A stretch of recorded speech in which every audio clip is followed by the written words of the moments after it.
Γεια σας και καλώς ορίσατε σε ένα νέο επεισόδιο στο Miro Dorato, το κανάλι των αρωμάτων. Δεύτερο μέρος με τις νέες κυκλοφορίες του φθινοπόρου του 2023 και όπως βλέπετε μπροστά σας είναι τα αρώματα που δεν είχα προλάβει να δοκιμάσω την προηγούμενη φορά. Πάμε λοιπόν να τα δούμε παρέα, να σας πω τις πρώτες εντυπώσεις μου και ποιο από αυτά μου αρέσει πάρα πολύ.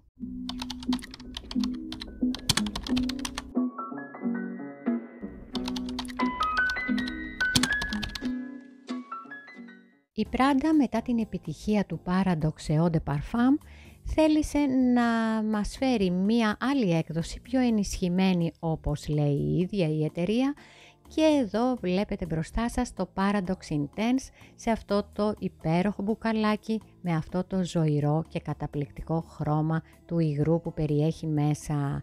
Πώς μυρίζει τώρα αυτό? Με το που το δοκίμασα δεν εντυπωσιάστηκα καθόλου. Είναι ένα άρωμα που δεν το θεωρώ ενδιαφέρον για τα δικά μου γούστα. Μία γλυκερή θα έλεγα σύνθεση χωρίς καμία εξέλιξη. Χειρότερο από το original, προτιμώ δηλαδή το original παρά την έκδοση Intense. Το έχω δοκιμάσει ήδη στο χέρι μου, το αναγνωρίζω ότι μυρίζει και από απόσταση, άρα σίγουρα έχει ένταση και καλή διάρκεια. Θα το δείξει ο χρόνος φυσικά αυτό, τις πρώτες εντυπώσεις μου σας λέω σήμερα. Όμως σαν μυρωδιά δεν είναι κάτι το ιδιαίτερο. Αν ήταν να διαλέξω το Intense ή το Eau de Parfum, θα επέλεγα το Eau de Parfum. Στη σύνθεση αυτή έχουν προσθέσει στη βάση κάποιες χημικές νότες όπως αμπροφίξ και σερενολίδι, ενώ στο πρωτότυπο είχε και χρυμπάρι, λευκό μόσχο και βενζόη η βάση. Ίσως αυτό διαφοροποιεί το άρωμα από το original. Παρ' όλα αυτά και για τα δικά μου γούστα είναι αδιάφορο άρωμα, πολύ κολώδες, γλυκερό, σιροπιαστό άρωμα. Αν σας αρέσει κάτι τέτοιο, ρίξτε του μια ματιά και περιμένω τις δικές σας εντυπώσεις. Mugler και ένα νέο flanker του Alien Goddess που ονομάζεται Supra Floral ή Supra Floral.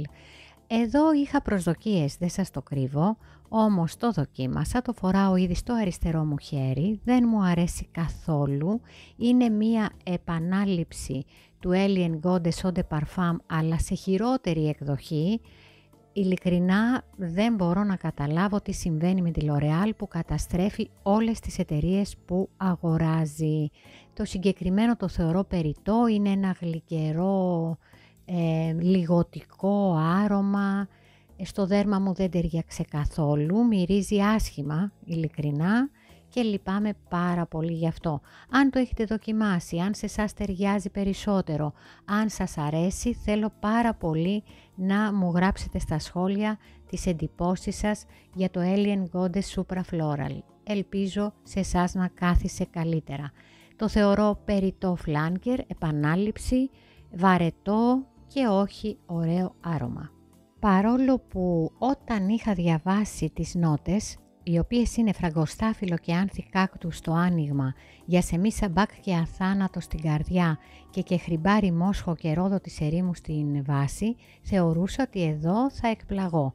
Καμία σχέση, απαράδεκτο, πουθενά δεν μυρίζεις κάτι από όλα αυτά, είναι ένας αχταρμάς, γλιώδης και λιγωτικός. Από όλα τα flankers του Alien Goddess, το πιο ανεκτό στη μύτη μου είναι το Alien Goddess Intense. Κανένα άλλο. Πάμε παρακάτω. Armani και νέο Eau de Parfum Intense. Εδώ έχουμε ένα φανταστικό καινούριο μπουκάλι με τα χρυσά έτσι γράμματα που αναφέρουν την ονομασία του αρώματος. Μου αρέσει το μπουκάλι του, μου αρέσει το χρώμα του χυμού και επίσης και η μυρωδιά του αρώματος. Εγώ δεν είμαι φαν των C. Κανένα C δεν με έχει εντυπωσιάσει μέχρι τώρα. Το συγκεκριμένο όμως το μυρίζω τώρα ήδη σε ένα χαρτάκι και είναι από τα πιο αγαπημένα μου. Έχει φραγκοστάφυλλο στο άνοιγμα, μαγιάτικο τριαντάφυλλο και νταβάνα στην καρδιά και στη βάση έχει βανίλια μπέρμπον, βανίλια, πατσουλί και μαύρο τσάι. Διαφοροποιείται από το προηγούμενο Intense που ήταν πολύ βαρύ και γλυκό για τα δικά μου γούστα. Αυτό είναι πιο φρέσκο αλλά κρατάει στην καρδιά του τη γνωστή μυρωδιά του Eau de Parfum του πρωτότυπου. Ίσως και γι' αυτό το ονομάσανε Eau de Parfum Intense και όχι μόνο Intense. Θεωρώ ότι αυτό θα πάει αρκετά καλά, είναι ένα ευκολοφόρετο καθημερινό φθινοπορεινό χειμερινό άρωμα και για τη δουλειά μας και για περιπάτους και για βόλτες, ακόμα και για άρωμα υπογραφής. Για διάρκεια δεν μπορώ να σας μιλήσω, μόλις το δοκίμασα σε κάποιο μπλότερ, δεν το έχω βάλει στο δέρμα μου, δεν ξέρω πώς πάει η εξέλιξη του αρώματος και η διάρκεια του. Όμως είναι από τα καλύτερα που δοκίμασα μέχρι τώρα.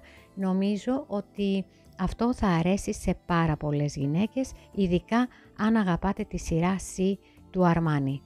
Όσο το μυρίζω μου αρέσει περισσότερο, διακρίνω μια φρεσκάδα, ίσως είναι από το μαύρο τσάι που περιέχει στη βάση, δεν λιγώνει καθόλου, ενώ είναι πολύ θηλυκό και εκλεπτισμένο, elegant άρωμα. Yves Saint Laurent και νέο Libre L'Absolu Platine, σε αυτό το υπέροχο μπουκάλι, με πλατινένια έτσι καρδιά και χρυσές λεπτομέρειες.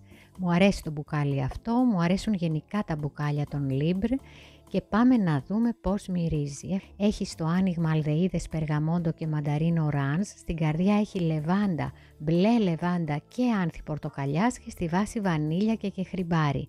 Διαφοροποιείται από το original και από όλα τα flankers του Libre, γιατί εδώ έχει αλδεΐδες στο άνοιγμα, άρα πιο φρέσκια, πιο δροσερή και πιο σαπουνέ απόδοση. Για να μυρίσω. Μ' αρέσει πάρα πολύ σαν πρώτη εντύπωση, η λεβάντα αναδύεται ακόμα περισσότερο σε σχέση με τα προηγούμενα Libre, γιατί με τις αλδεΐδες δένει καταπληκτικά. Είναι πιο ελαφρύ στο άνοιγμα και όσο περνάει η ώρα, γιατί ήδη το έχω βάλει στο χέρι μου και μυρίζω αυτή την υπέροχη μυρωδιά, τόσο ζεσταίνει από τη βανίλια και το κεχριμπάρι που έχει στην βάση το άρωμα. Θεωρώ ότι θα σκίσει, είναι ένα από τα ωραιότερα που δοκίμασα σήμερα. Δεν περίμενα κάτι λιγότερο από τον Yves Saint Laurent. Μου αρέσουν όλα τα Libre, το καθένα για διαφορετικές ώρες και εποχές. Μου αρέσει πάρα πολύ και το κουτί του, το βλέπετε έχει πλατίνα και χρυσές λεπτομέρειες στα χρώματά του. Το μπουκάλι είναι ένα αριστούργημα, το επαναλαμβάνω, και θα δούμε το Eau de Parfum που βλέπετε πως είναι το χρώμα του χυμού, το Intense που μου αρέσει και αυτό πάρα πολύ, το Platine που είναι πιο ελαφρύ από το Intense και το Le Parfum που λατρεύω, πιο ζεστό, πιο κεχριμπαρένιο, και το Eau de Toilette που είναι ιδανικό για άνοιξη και καλοκαίρι. Ολοκληρώθηκε νομίζω η σειρά Libre, δεν χρειάζεται ο Yves Saint Laurent να βγάλει κάτι άλλο, εκτός αν μας εκπλήξει με ένα καινούριο φλάνκερ του χρόνου. Παρόλα αυτά εδώ θεωρώ ότι θα βρει κάθε γυναίκα το Libre που της ταιριάζει. Εμένα μου αρέσει πάρα πολύ, ίσως περισσότερο απ' όλα το Platine, γιατί οι αλδεΐδες είναι μια νότα που αγαπώ και θεωρώ ότι δίνει μια άλλη φρεσκάδα στο αγαπημένο μας άρωμα. Δοκιμάστε το αν δεν το έχετε κάνει ήδη και περιμένω τις εντυπώσεις σας. Ανακεφαλαιώνοντας, από όλα όσα δοκίμασα σήμερα δεν μου άρεσαν καθόλου το Alien Goddess Supra Floral, μα καθόλου. Επίσης δεν μου άρεσε καθόλου το Paradox Intense από Prada. Εντυπωσιάστηκα με το νέο C Eau de Parfum Intense του Armani, εξαιρετική δουλειά, και ενθουσιάστηκα με το νέο Libre L'Absolu Platine από Yves Saint Laurent. Αυτά λοιπόν για σήμερα. Περιμένω στα σχόλια να μου πείτε τις δικές σας εντυπώσεις για αυτά τα αρώματα, να πιάσουμε και τη γνωστή μας κουβεντούλα. Σας ευχαριστώ θερμά που παρακολουθήσατε, να είστε όλες και όλοι καλά. Πολλά φιλάκια. Γεια σας.